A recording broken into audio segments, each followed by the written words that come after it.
With every other asset on Earth, anything else you can own, houses, gold, silver, commodities, stocks, bonds, when the price goes up, the supply increases. If I increase the price of any stock by a factor of 10, the company issues more stock. Of course. Bitcoin's the only thing in the world that's inelastic to price. If the price of Bitcoin triples, you can't make any more. If the price goes up by a factor of a million, you can't make any more. In engineering, there's something called conservation of energy. And the whole point of conservation of energy is energy can either be made or destroyed. There has to be conservation of it. The mathematical metaphor and mathematical analogy to that is proper math. 10 plus 10 equals 20. 2 plus 2 equals 4. If 10 plus 10 ever starts equaling 18, you've got a problem. Yeah. If you have a swimming pool with a leak, if I have an electric system with a short circuit, if I have a leak in my engineering system, nothing works. And now, ladies and gentlemen, the Alt Street Chronicle. Ladies and gentlemen, welcome, welcome, welcome. My name is Nexus. I am pleased, as always, to be your host for this program. On the panel today, Jerome Powell, coming out on Friday, warning of some pain, quote, end quote, as the Fed fights to bring down inflation. Meanwhile, censorship abounds as Grindset gurus and code blocks both find themselves censored by big tech and big media. What do I think about that? I'll tell you what I think. To cap it all off, we got warfare between Bitcoiners and Ethereum maximalists on Twitter. What is this all about? Why are they fighting? Should we even care? All of this and more coming right up. Now, Jerome Powell coming out on Friday saying that the central bank will, quote, use our tools forcefully, end quote, to attack inflation. This coming from CNBC News and the Associated Press, for those wondering my source on this information. In his much anticipated annual policy speech at Jackson Hole, Wyoming, Jerome Powell affirmed that the Fed will use our tools forcefully to attack inflation that is still running near its highest levels in more than 40 years. How did the markets react to this information, you might ask? They tanked. They tanked so hard that they burned $1.2 trillion fucking dollars in cash. It's gone. The money's gone. It's not there. Now, how did this affect us in crypto? It basically didn't affect us. Bitcoin's reaction? It dropped $1,500. We're currently trading around $20,000. Is this even a danger zone for a lot of holders? Honestly, not really, unless you're doing leverage trading, which God bless you if you are. Now, I think everybody reacted a little bit emotionally to Jerome Powell coming out and saying, there will be pain. The markets looked at him like he was some horror movie villain, telling them that now you're going to have to suck leeches in order to get your money back. And I don't think that that was the right reaction. The markets are paranoid with good reason, but as we all know, bearish times represent opportunity.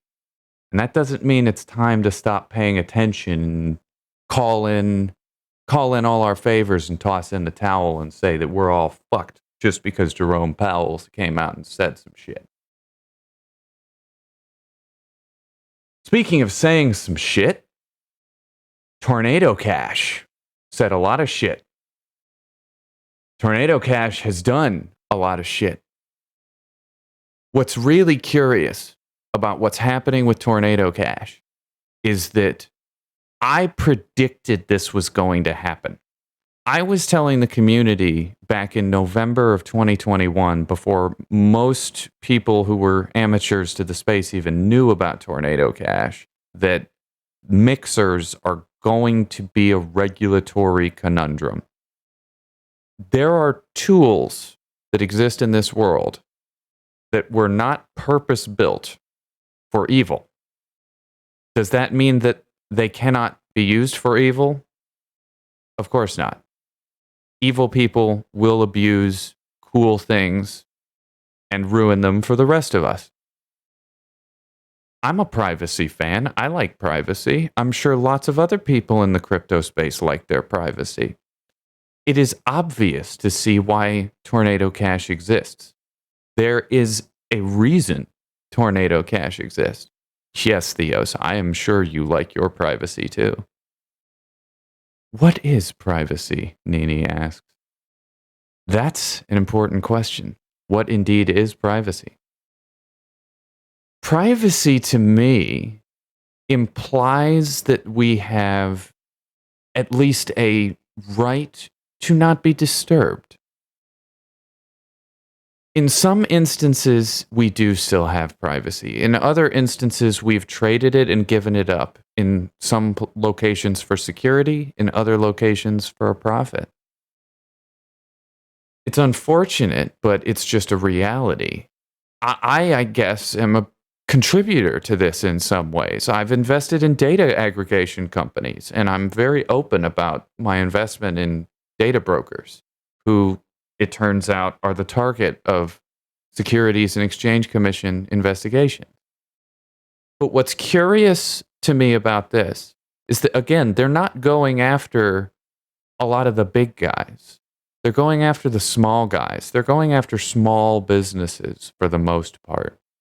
And that's disturbing to me, because the small businesses are the ones who can't afford to take the hit.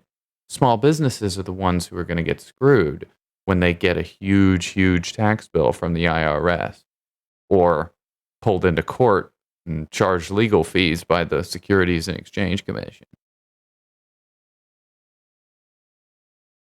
But to get back to censorship, to get back to TornadoCash, it's an important conversation that we in crypto have as community members, that we need to sort of discuss among ourselves.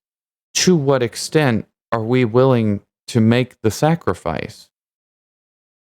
I think that there are a lot of people who aren't willing to make the sacrifice, and they would argue that the people who are willing to make the privacy sacrifice don't necessarily represent most of the people in crypto or in Bitcoin or Ethereum. And we have a problem right now on the internet when it comes to people wandering around claiming they represent vast swaths of people when they are merely an individual firing their mouth off, as I'm doing right here. I wrote a piece several weeks ago at the beginning of August called Locus of Control: What the Grindset Gurus Don't Want You to Know. The gist of the piece is that the people who push milquetoast financial advice or coax you to give them money in order to learn some arcane trading strategy, I don't believe those people are making money off their own trading strategies. Because if they were, they wouldn't need to sell you a course for $50 a month. Everyone knows who I'm talking about. And this is why it's relevant to the TornadoCash conversation. Because a gentleman who is a former reality star was censored off the internet last week. And regardless of whether you agree with the man or disagree with the man in a partisan political sense, I, as an individual and content creator, absolutely have to take a stance against censorship. This is just my opinion. This opinion doesn't necessarily reflect the opinions of everyone. Obviously, some people will take different definitions of what is screaming fire in a crowded theater. That legal, ethical conundrum has shifted with time and with the political Overton window. I do not see myself as a hyper-partisan person. And as a result, I am compelled to say that censoring people because they say deplorable things is not the answer to getting rid of deplorable ideas. Critiquing them, criticizing them, and showing them that their message is wrong is how you get rid of bad ideas. Replace them with better ideas, educate people on better ideas. And that's why I wrote the locus of control piece. At no point in the piece do I call this man out by name. I shouldn't have to. Everyone knows who I'm talking about. The truth, though, is that by censoring him, they have empowered him more than they could have if they had let him exist and be roasted by all the people who disagreed with him and who can make a better argument, calmer and more articulately. It is unfortunate that the reaction of everyone to the man was to brigade him. I am not an advocate of group brigading the purpose of censorship. I find it deconstructive and unproductive. It is about shielding the young and the dumb. I think you hit the nail on the head, Nini. When I saw the video of the teacher talking about 12-year-old boys being influenced to call women fat and that they are going to leech money off of men for the rest of their lives, I cannot help but cringe because that rhetoric is so awful, so terrible, and I so disagree with the heart and soul of that messaging. I am not in any way a supporter of that attitude or mentality. But in that same vein, if someone is going to be a supporter of that mentality, then all I can say to you is you have a lot of maturing to do. And I would advise you get away from the toxicity, get away from the partisanship, and away from the echo chamber, and have civilized conversations where you approach what someone else is saying across the aisle in good faith. Because if you can do this, then you might just learn something about the way someone else thinks, and you might just understand that bad ideas can often have completely rational seeming sources. And with that said, I get to the final topic before I open the floor to the community for anything that you guys want me to talk about. And that would be coiner maximalism. Does everyone here understand what I mean when I say coiner maximalism? When someone calls themselves a Bitcoin maximalist or a Monero maximalist? Nini says no. Okay. A maximalist is not something that is clearly or defined in any dictionary. It is essentially a concept. And there was a piece written for Bitcoin Magazine yesterday by a pseudo-anonymous self-taught educator in Bitcoin and a podcast host by the name of Shinobi, who writes, "What is Bitcoin maximalism? People will not stop asking this question, either to defend it as a virtuous label or to attack it as a symbol of everything wrong and rotten in the ecosystem. This question is as meaningless, in my opinion, as asking, what is liberal? What is conservative? What is Christian? No one will have the same idea, the same definition, the same notion. Those labels will always mean completely different things to different people. They will be associated with different identities, different behaviors, different morals, different values.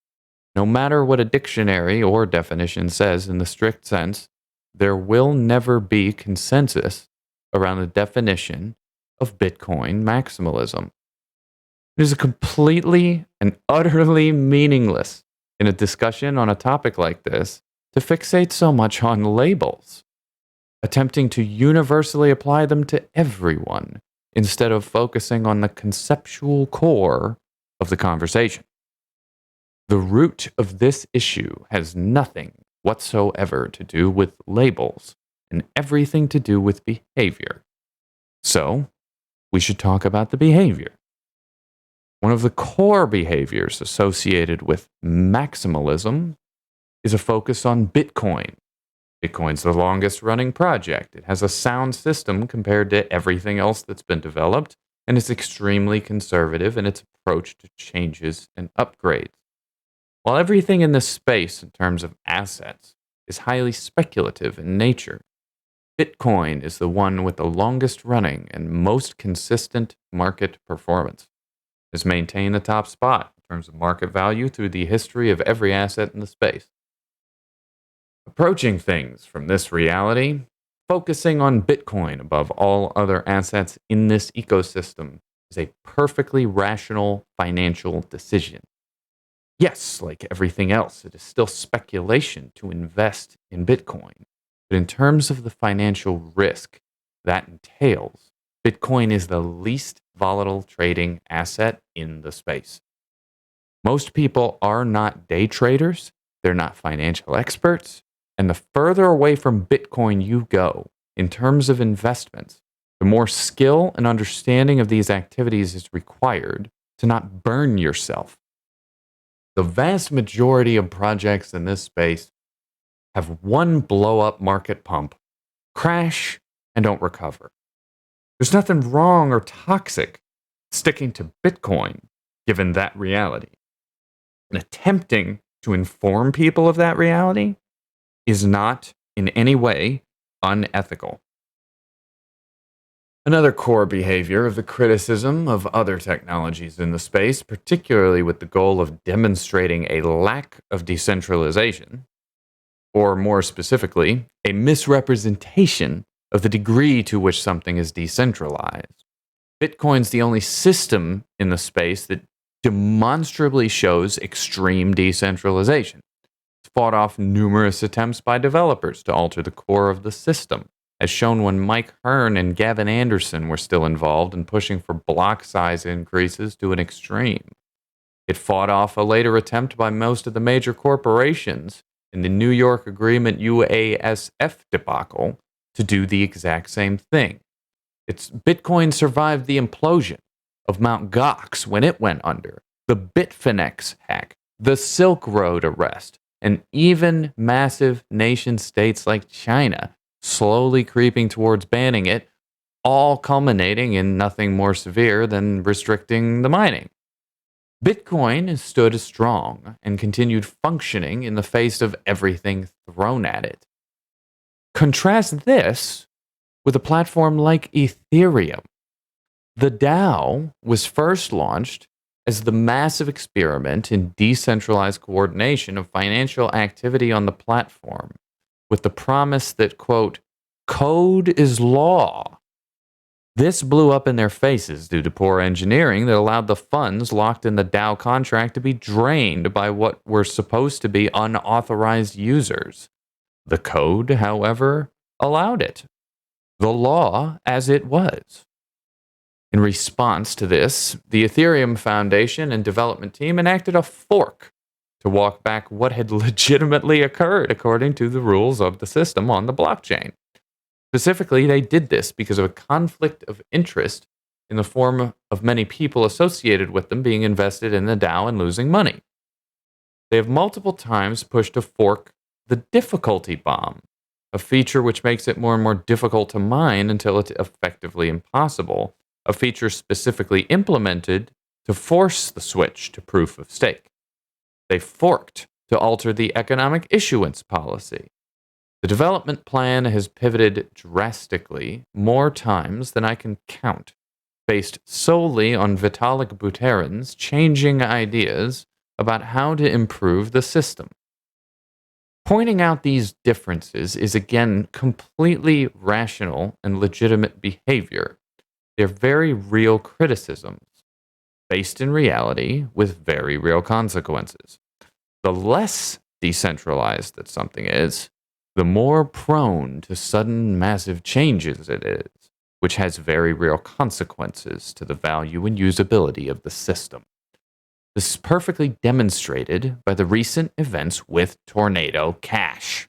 Yes, the smart contract is still there, and yes, you can still, in theory, use it. But in reality, every single major API provider and the wallet backend that's dominantly used has blacklisted interacting with that contract. The website was seized by the DNS registrars and shut down. To interact with that contract requires technical know-how beyond many users of the system, because most of the ways to interact with the system were heavily centralized. Pointing these dynamics out, again, is rational and legitimate.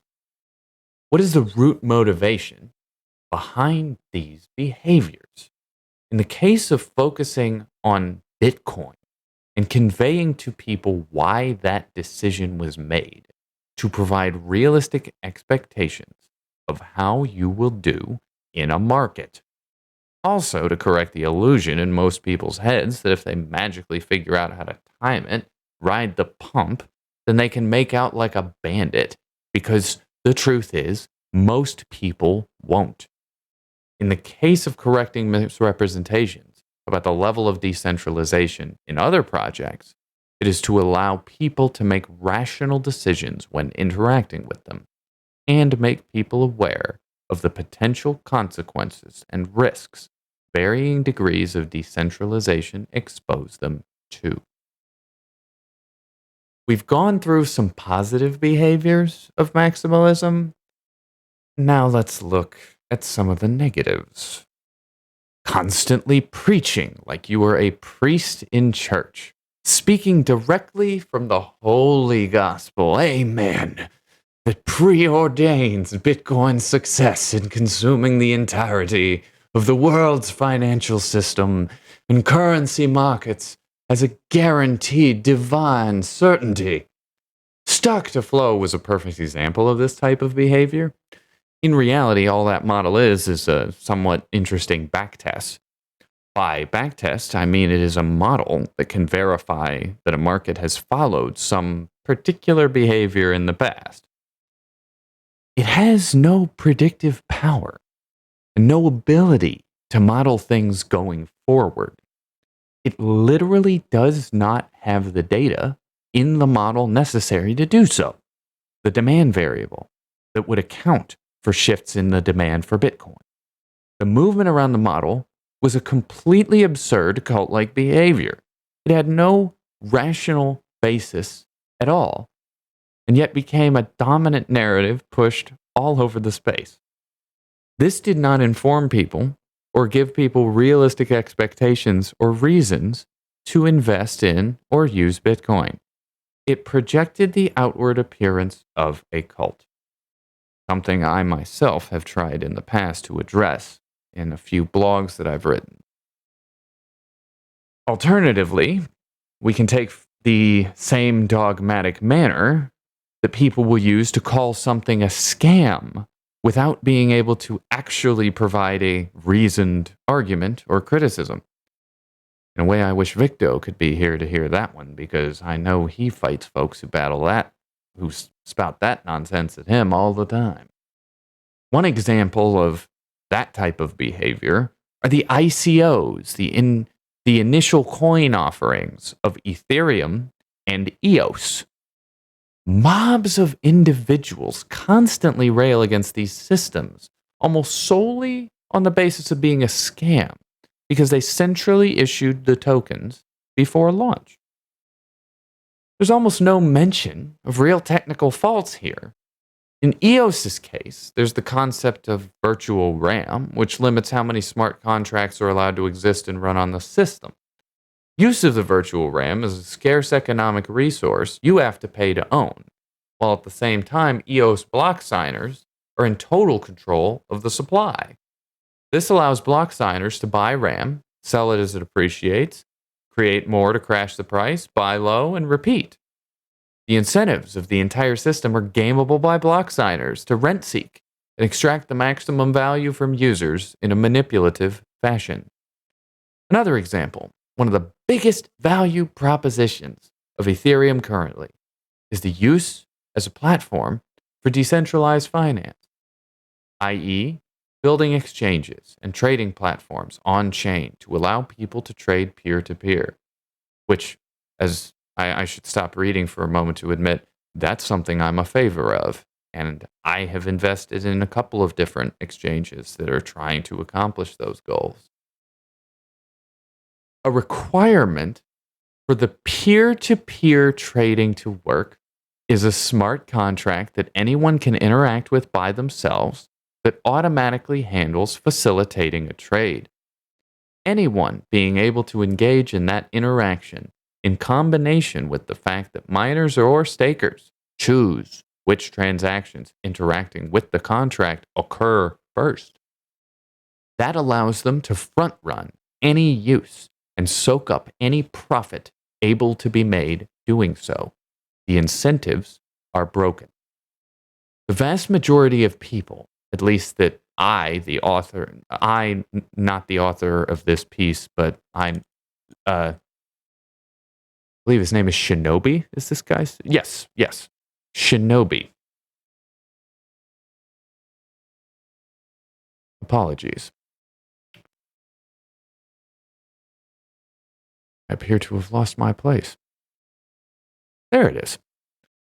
The vast majority of people, at least that I, Shinobi, see criticizing other projects, articulate criticisms more along the lines of, it had an initial coin offering, it's a scam, rather than the RAM market, or MEV, fundamentally breaks the incentives of block producers.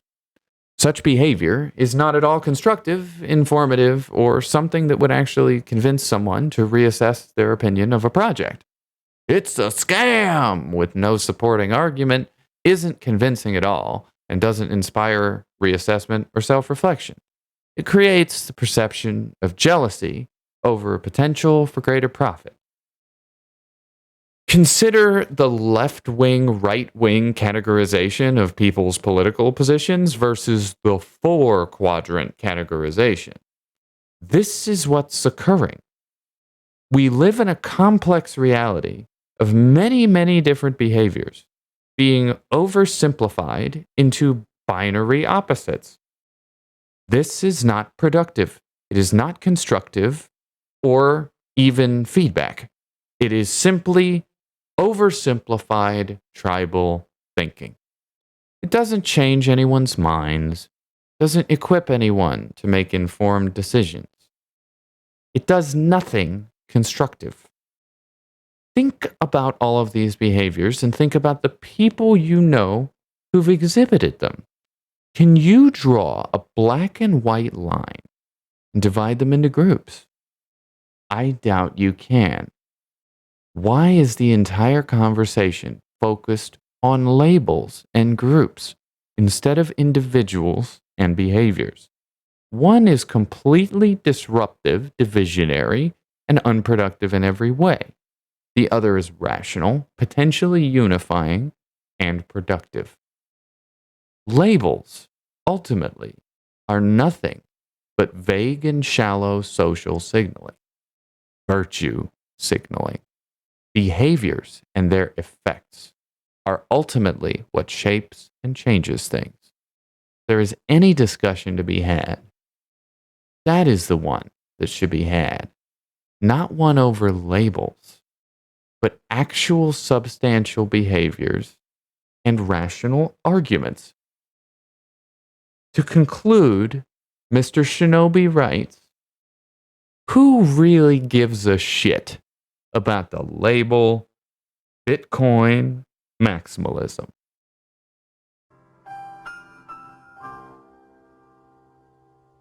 That was a piece from Shinobi for Bitcoin Magazine. Who cares about Bitcoin maximalism? I read that yesterday, and I felt that I absolutely had to read that out loud for the community because it really brings up a lot of thoughts that I'm trying to beat into the community's head as often as I can. And it does so in the most appropriate way possible. It points out as calmly as possible that the author is himself arguably a Bitcoin maximalist, and his functional critiques of Ethereum don't read to me like FUD. Doesn't read like fear, uncertainty, and doubt. It reads like a clever, intelligent guy thinking about all of the numerous problems that he sees with the current technical implication and direction of the Ethereum blockchain. And I feel like that's an important conversation to have in light of the censorship of TornadoCash. Because too many people on the Ethereum maximalism side of things went to bat for TornadoCash, where they wouldn't go to bat for Monero. And I find that most curious. In the same vein, Bitcoin maximalists saw the TornadoCash scenario, and they responded with cheers and salutations, raucous audience applause. Stop clapping. Stop clapping, maximalists. Ethereum is not your enemy. Ethereum is working with you. The problem with the Bitcoin maximalist attack on Ethereum is that it's disingenuous. They're just as interested in watching ETH fail as a result of government sanctions as the ETH maximalists are at watching Bitcoin be transitioned into the argument of, is it a digital security? Is it not a digital security? The answer is no. Bitcoin is not a security. And the reason Bitcoin's not a security is because Bitcoin is not a yield or dividend generating asset. You can use it in a manner that turns it into a yield and or dividend generating asset. But Bitcoin is not a security. Ethereum, with its proof of stake blockchain, could be. But I am not a financial advisor. I am not a lawyer. And however, I am an MBA student, and I have seen a lot of things. And I will be watching with great anticipation.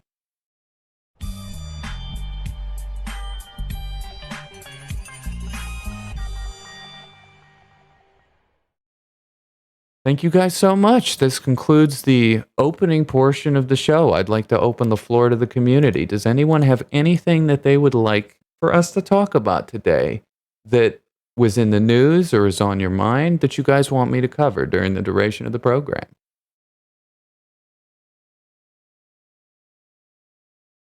Why did I make you believe the show's ending? No, the show's not ending. Not at all. What, you think I rickrolled you? No, I didn't rickroll you. Not yet.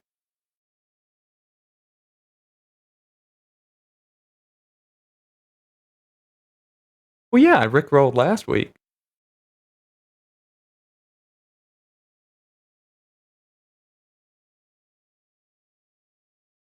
Hey, Element. That was my first impression then that I heard, first portion. Well, I hope I did good. I mean, the whole idea is to be a little fun, a little informative, and thoughtful as much as possible. Ooh, Theos wants to know FBI's newest podcast subject, the Crypto Queen on the Run. Ah, yes, the Crypto Queen. For those of you who may not be aware, the Crypto Queen would be I think it was the former, Ruja Ignatova. Conspiracy to commit wire fraud, money laundering, securities fraud, and conspiracy to commit securities fraud. Yeah, she's gone. We're never gonna find her. She's in the this lady's in the wind. But if you're out there and you're listening, this show and podcast is accepting sponsorship offers. So if Ruja Ignatova would like to sponsor my podcast and convince me to put out a broadcast and read an ad that says that she isn't guilty of securities fraud, even though I'm looking at an FBI top 10 most wanted poster that says that's exactly what she's wanted for, then we will be accepting Bitcoin donations. Feel free to tip them.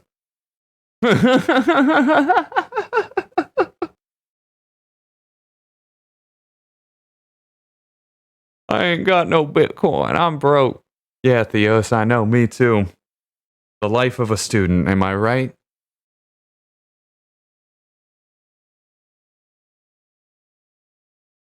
We spend all this money. Could you imagine if Ruha actually sponsored Nexus?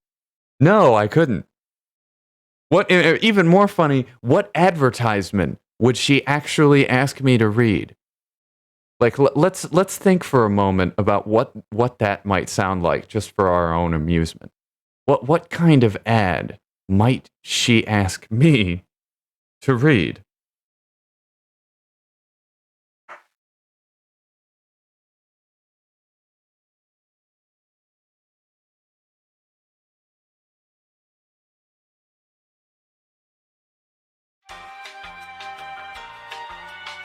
Greetings, friends.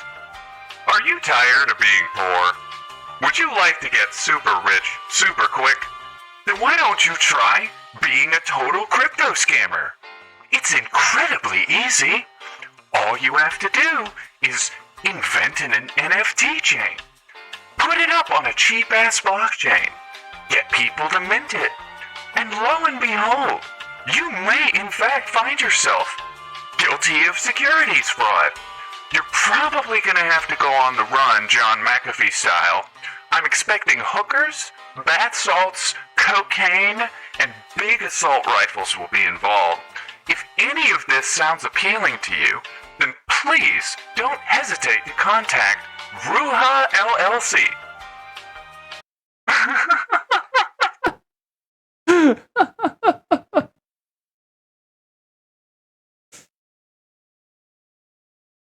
Yes, that was a joke I did live. I don't have a script for this show, Element. This is entirely vamped.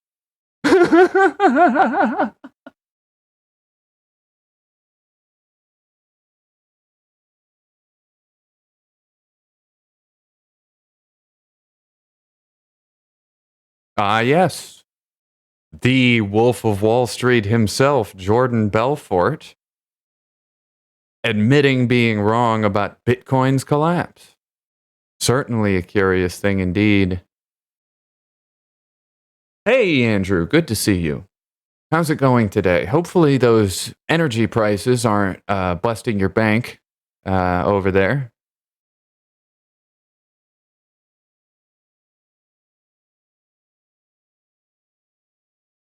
Oh, just up 80%.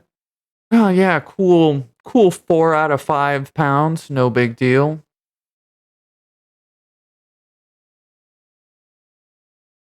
Bitcoin mining difficulty set for an 8th month record gains. You guys know what that means. For those of you not in the mining world, the block difficulty affects automatically and shifts with the number of hashes required to find a block within the requisite 10-minute block time. So when the difficulty adjusts, it's because there are more people mining, which keeps the chain decentralized. That is good. Oh, yes. This is Fine Dog is absolutely an accurate representation of, I'm sure, how many people in Europe, the United Kingdom, are feeling right about now, both in terms of energy prices and in terms of the actual temperature outside. And that's sad and kind of scary.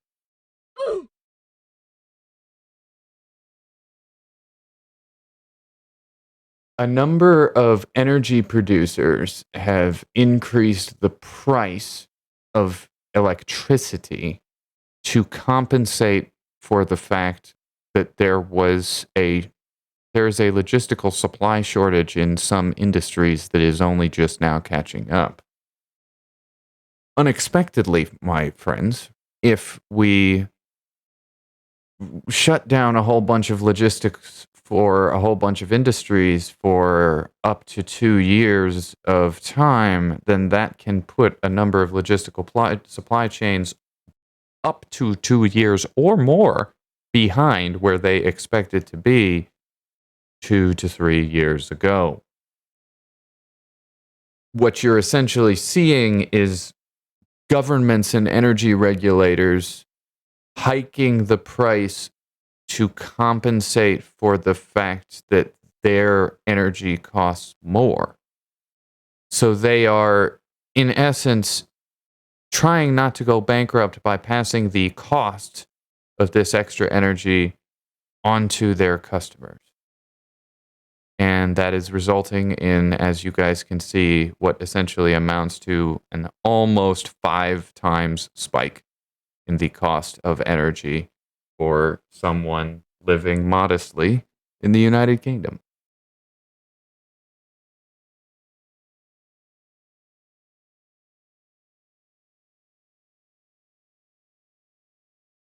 Unfortunate. Very unfortunate.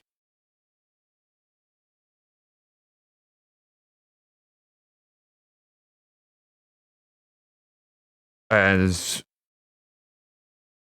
some very famous game show hosts might say, the price is wrong.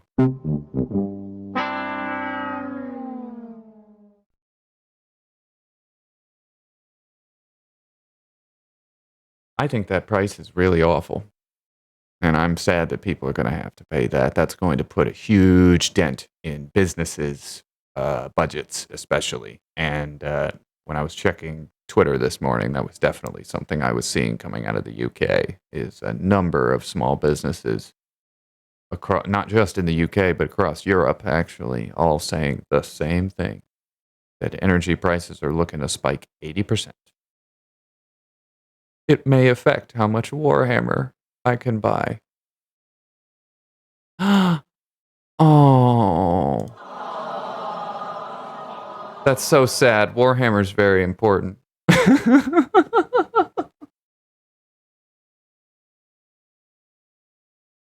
Bitcoin hash rate exploding. Notable and imminent difficulty increase. Oh boy. 10% of South Africans currently own. Yes, sir. The South Africans and a number of crypto-funded universities that themselves are being backed by African Bitcoin whales have opened up. And there are a number of videos that get shared by Twitter accounts like the account @documentingbitcoin that I would recommend.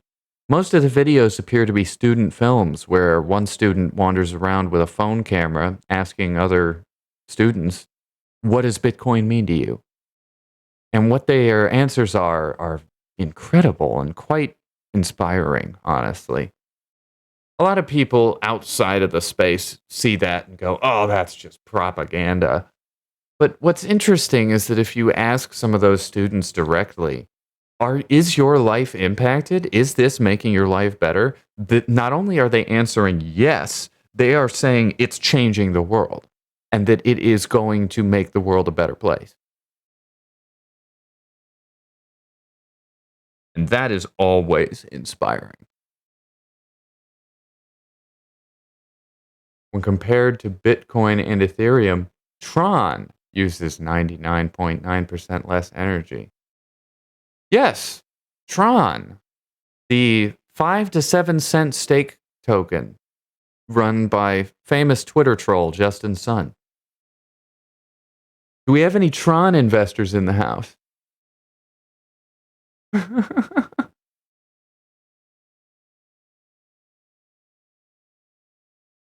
Andrew, I hope not.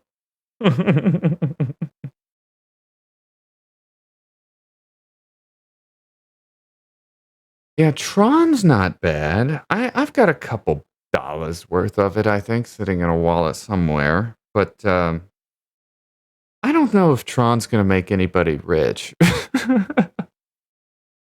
I think some of those creators that run these altcoin projects have a tendency to fire their mouths off a little too often and stir up the controversy pot. And that goes back to the maxi behavior and the polarization I was talking about before. Oh, crypto investors say that over half of Indians' Bitcoin is the future of finance. That reminds me, I did see a number of really cool tech proposals that would essentially enable large numbers of people to get combination solar farm Bitcoin mining operations installed in their houses. Talk about decentralizing and spreading the love. If we're going to be pulling in that much solar power just to eliminate natural gas and coal, all of the other dirty powers that we're burning to currently run things, that's only going to be good for the environment. The only reason I could see that being bad is if the manufacturing of the solar panels is itself environmentally destructive somewhere, or if an entire economy is being pillaged for, slaves to mine in some cobalt mine, which, as we all know, has happened. And it's never good. Bro, Nike got NFTs too? Yeah, of course Nike went into the NFT game. Everybody's going into the NFT game if they think they can make a quick buck. The thing is, you only need to look no further than Mark Cuban. Mark Cuban used his own fans of the sports teams he owns as a toy to pump up these coins and NFT things he was shilling. Use promotion code Mavericks10. I swear, nothing bad is going to happen. Nothing bad at all.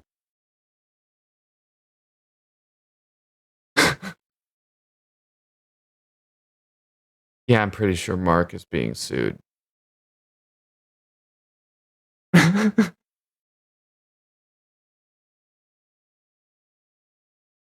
Oh, it's not just Australia, Theos.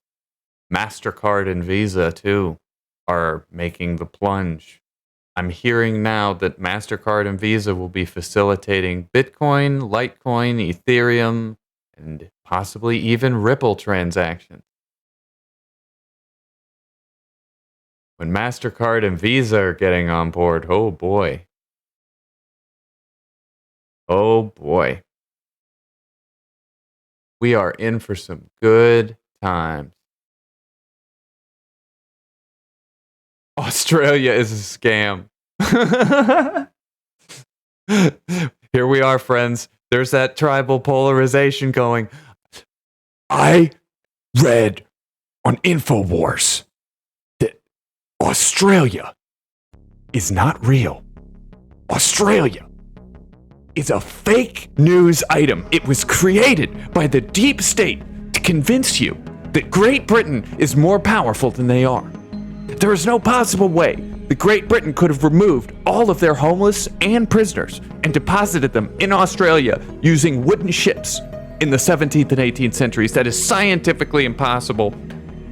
It is more likely that lizard people and green, ugly goblins with bags of gold and cash were responsible for teleporting Australians to Australia. Now, I don't have backing for this theory. I have absolutely nothing to back this theory with. However, it is incredibly important that I emphasize Australia is a figment of the fake news media imagination. Australia is a deep state.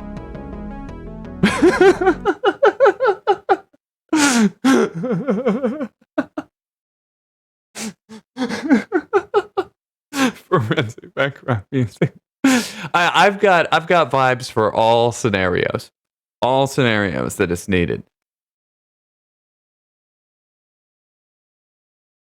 At least I like to think so. I'm not actually a meme lord. I just pretend to be on the internet.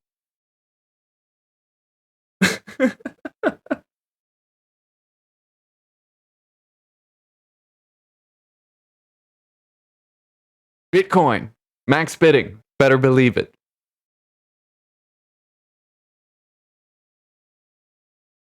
Where else can you be a meme lord? Definitely not the real world, I'll tell you that. You go into a store and act like I've been acting. Oh, they will absolutely kick me out. Oh, I'm sitting there. I'm sitting there playing Michael Saylor clips, and Big Smoke is behind me in line, going, "Hey, motherfucker, get the fuck out the way! I'm trying to order food." I'll have 2 number 9s, a number 9 large, a number 6 with extra dip, a number 7, 2 number 45s, 1 with cheese, and a large soda. Sir, this is a Bitcoin ATM? Yeah, I went there.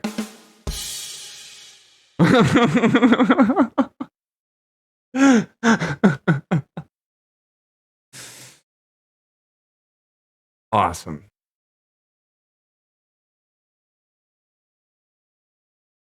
Yeah, anybody have any other cool topics they want me to talk about? I covered the big boys today. Crypto privacy protocol Monero successfully implemented a new upgrade. Any details on the upgrade, Theos? You definitely have my attention. Quote, the non-contentious hard fork to upgrade one of crypto's most popular protocols completed. Occurred at 1847 UTC and improves the network with a host of new privacy-preserving features. Number of signers for a ring signature is increased from 11 to 16 for every transaction. Previous Bulletproofs was upgraded to Bulletproofs Plus, and multi-sig functionality has been improved, and important security patches have been added.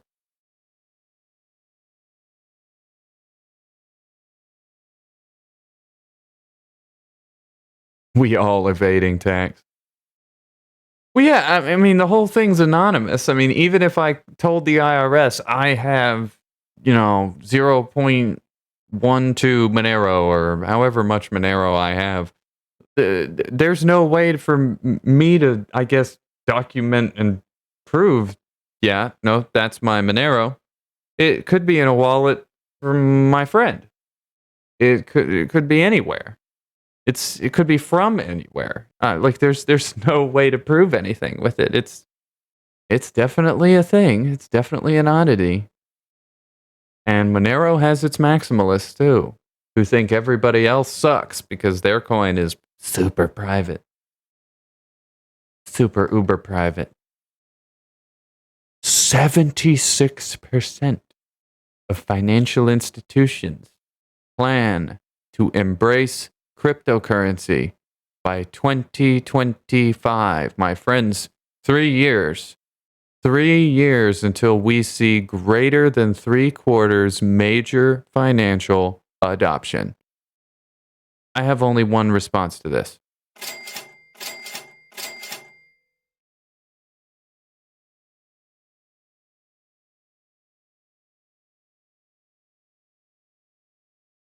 I too am a law-abiding citizen who pays my taxes.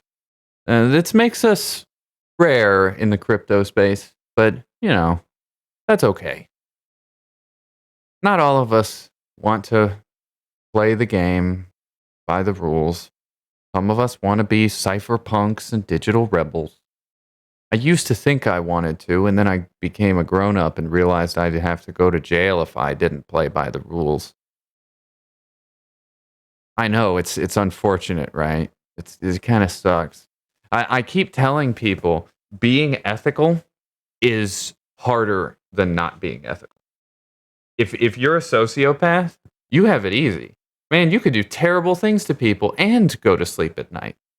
That's a privilege. I'm an ordinary person. If I do terrible things, I have trouble sleeping, and I have to ask for people's forgiveness, and I have to say I'm fucking sorry.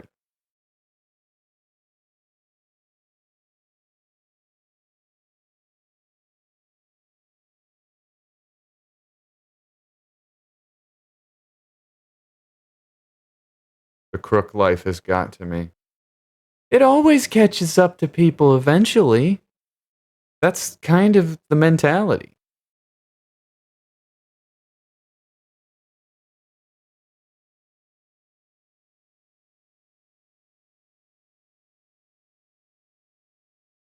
Yeah, no, I did. Did anyone else have anything, any topics of note you wanted me to cover for today's community session?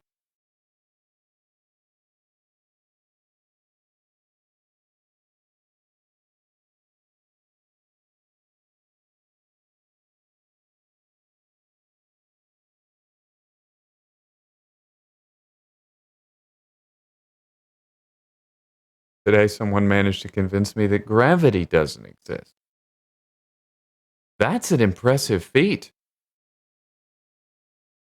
I suppose you could make a philosophical argument that gravity is a physical perception of how the royal we meaning the human brain, interpret our reality.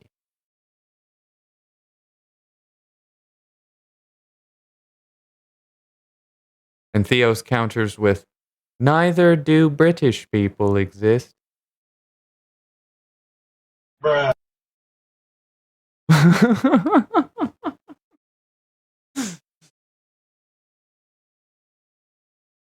No, it's true. Einstein's kind of quantum mechanical stuff definitely he questioned at the minimum the rigidity of gravity and whether or not it is possible that gravity is really just something that we experience, in a sense, that gravity might not be the same experience were we a different race on a different planet under a different sun.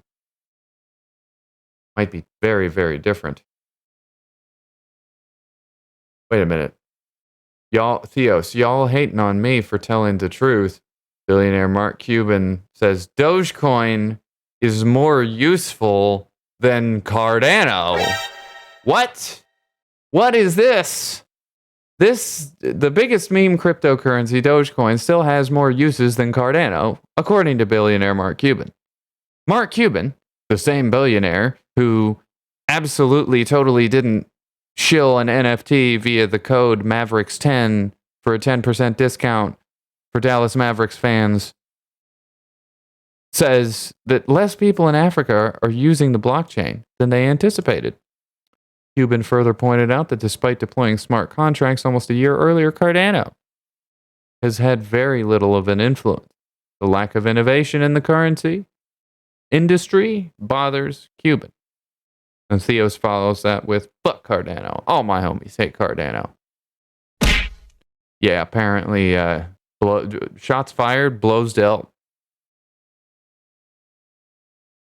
I mean, Charlie Hoskinson is,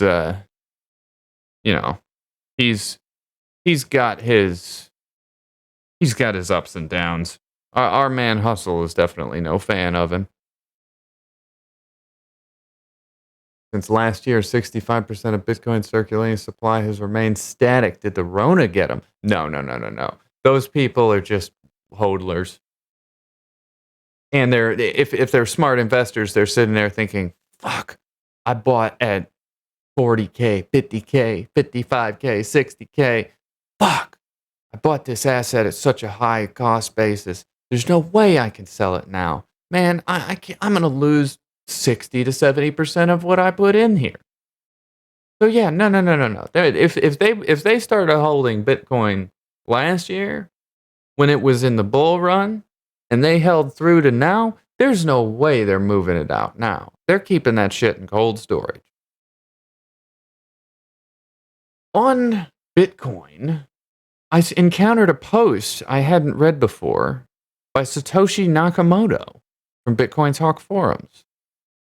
Bitcoin Talk had an interesting conversation in which Satoshi articulated what he felt to be his vision for how people conceive of Bitcoin.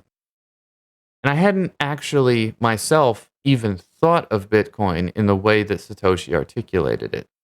To paraphrase it, he describes Bitcoin as essentially an atomically limited metal that has no malleability, no ability to conduct electricity, no physical real world use, with the exception of one. And that real world use is the ability to transfer this limited fixed supply metal over a communications network. It's that simple. So when people look at the volume of CoinGecko, which will tell you something real curious about Bitcoin itself.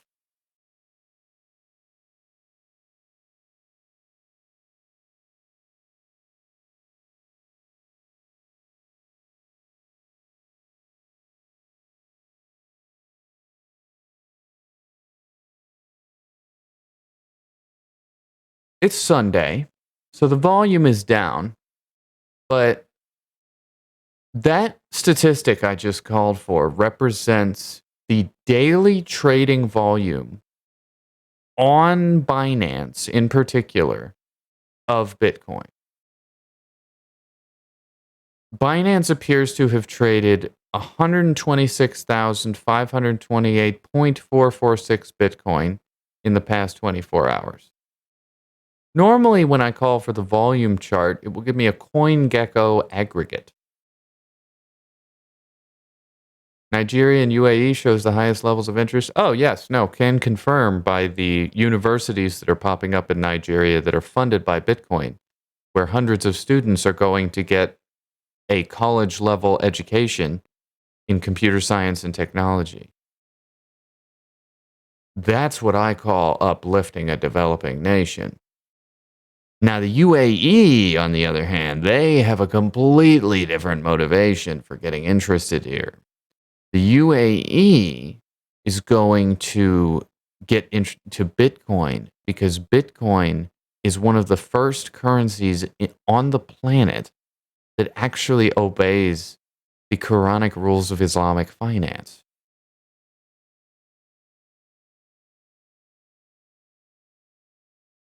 Leave it to Theos to put a nice damper on my glorious fact with Gucci, a major name in fashion, now accepts ApeCoin.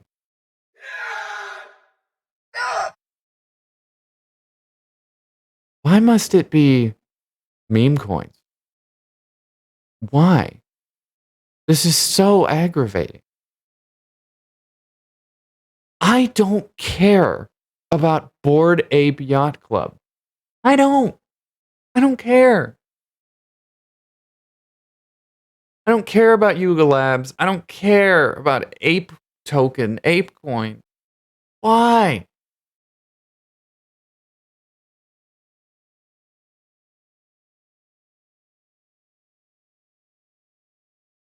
Oh, my man Comic asking the question. But doesn't this metal require computers running it for it to be useful? I guess there's a record of history, but if all mining stops, does it break? Or can it be picked back up at that point? And even if they could, wouldn't it take a significant number of them to run in order to process the next or any transaction? That is the great debate about proof of work. It gets to the heart of the matter, actually. The Bitcoin maximalist would argue that the computers required to run it add value to the system because they ensure that anyone with a computer can participate. That group participation, rewarded by a receiving of some of the fees used to do that work, represents, in the eyes of proof of work advocates, the fair value exchange. However, as an Ethereum miner, I can see both sides of the fence on this. The traders don't want to pay inordinate amounts of fees to use a chain. So when you inflate the rewards to support the blockchain, really the only people who are winning at that point are the miners, which is presumably why EIP 1559 happened, to cut out miner tips and just give the base reward. The tips were essentially the excess that accounts and wallets could bid in gas to ensure that their chain, that the chain would accept their transaction before other people. The auction and bidding system for Ethereum always kind of made it the playground of the wealthy. It's not going to get any better with the proof of stake choice by Vitalik's own admission. And that, as a miner who arguably will be cut out entirely by the shift to proof of stake, it's really disappointing. I had to do a lot of work and hedge my bets and invest in new assets in order to ensure that I would have an actual continual Ethereum intake. But I think I did that well, and I think I picked the right assets to buy. For those of you who aren't sure what I'm talking about, I bought a bunch of GMX tokens, which are a stakeable equity that you control from a DeFi wallet. So while you might stake them with a DEX, the DEX doesn't have control over it, only you do. Because you need to use the smart contract in order to stake them. And your stake will earn rewards in Ethereum paid out to you from the liquidations that leverage traders have to suffer when they make a bad bet. The most crypto-ready nation in 2022 is Hong Kong. Well, that's not shocking. The former Great British colony that wanted to maintain its own independence even after being handed back to the government of China. Of course they would be ready.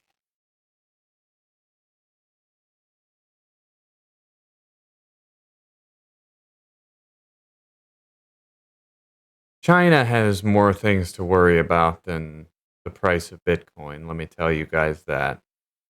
I don't want to go too hard on it for a number of reasons. Suffice to say, China's central banking system isn't looking too terribly strong right now, in my humble opinion. Obviously, buy yuan at your own personal risk, my friend. Do some very intensive research. And with that, did anyone have any other good topics they wanted me to cover? Great and holy nation of China has no problem. Oh yes, that is what they say. No problem, no problems at all. Wait, what? Court cases and weddings can take place in the metaverse? Why they do this? Oh, well, it's very, very important, guys, that we all get together to watch the trial with Judge Master Chief purporting over the murder of Doom Guy by Link from Zelda over some dispute about their shared apartment or some, stolen Ethereum on the metaverse. And it's gonna be quite something to see Master Chief bang the gavel. It's going to be even more funny when we're seeing suspects showing up in Metaverse Court as celebrities whom they are not. So that will be even more funny because we will totally have for all we know, Link will become the prosecutor. The defense attorney will be Doom Guy resurrected. And Jay-Z will be the judge. Like it's essentially just going to be a ridiculous fucking circus, and all of us are going to wish we hadn't done it, and we're all going to feel dumber for having done that.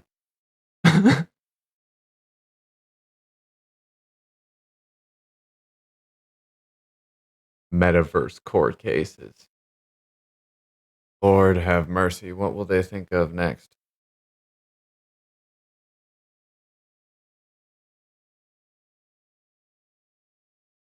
I want John Delancey, though. Judge John Delancey. You will now answer to the charge of being a grievously savage race. But, Your Honor, I'm a professional StarCraft 2 player. It's my job to play as the Zerg. I plead guilty.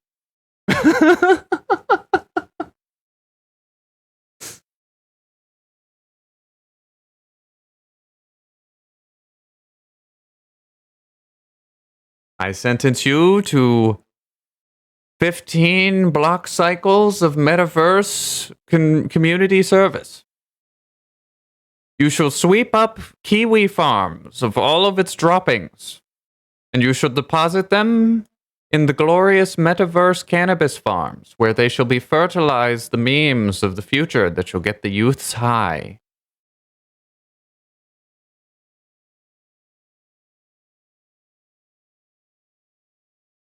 Why indeed would they do this? All right. Anyone else have anything else for me today?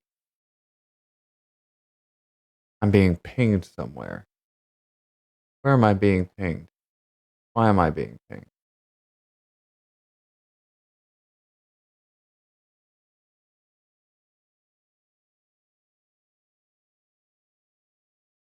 Ah, there it is. Me no care. No tax evaders everywhere. I think I know my next business venture. Crypto ATMs. I mean, hey. You just hire a few goobers you can trust to transport the big bags of cash around. Not like you'd have to worry about that for one whole side of the transaction. They banned all 15 Bitcoin ATMs in the UK. Well, of course they did. You guys are the butler to the world. Why would anyone from the UK want Monero or Bitcoin or Ethereum or TornadoCash or anything like that? That means that the money's not going to come through HSBC. Well, where are the drug cartels and human traffickers going to launder their money if not for the United Kingdom and the great banks of London?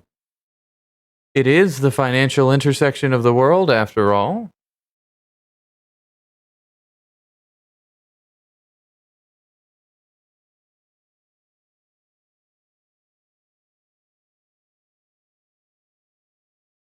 Theos, I'll hide in the sewers. I don't know if you'd want to do that.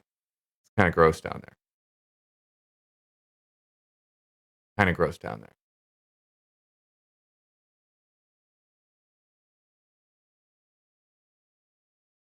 I will renovate the sewer.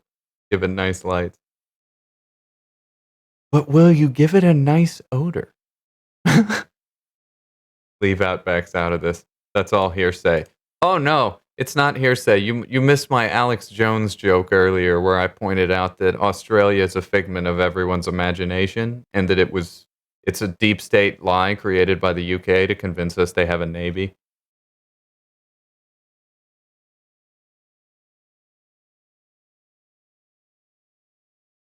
I mean, hey, the Russian state philosopher Alexander Dugin once described the West as being the eternal Carthage. Maybe Great Britain actually does have a navy after all. Who knows?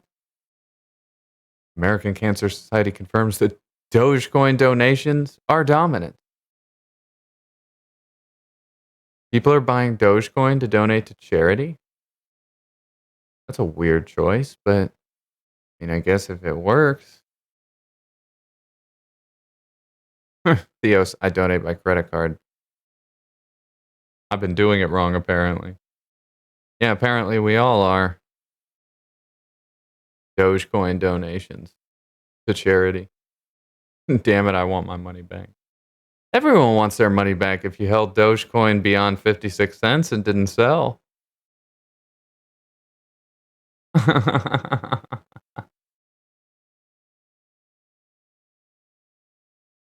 Thanks for coming, guys. It's we're kind of wrapping the show up anyway. There isn't all that much more to talk about, but Yeah, no, I covered the big bits. I hope you guys enjoyed. Thank you all so much for coming. It's always a pleasure. This show was a little bit less lively in the voice section because last time I did it, we had a bunch of people who wanted to come on voice. Looks like no one really wanted to go on voice today. That's totally fine. But yeah, no, thank you guys so much for your attention. I hope you enjoyed, found it fun, enlightening, informative, and worth the listen. I respect my community's time far too much to do this show any longer. I know we do have some users from other time zones.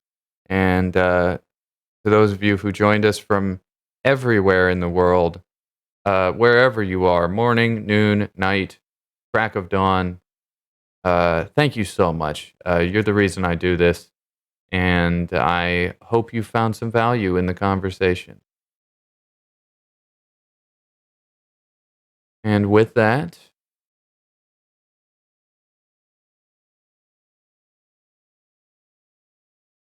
my dear friends, it is always a pleasure. Thank you all so much.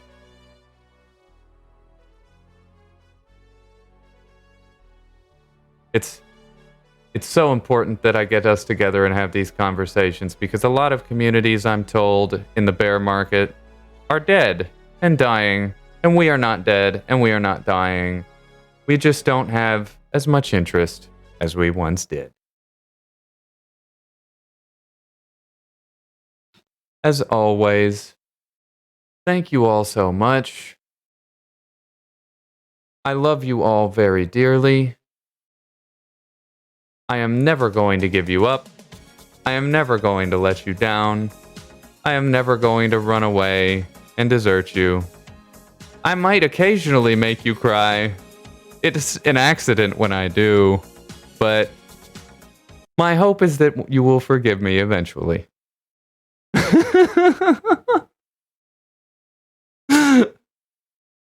Take care.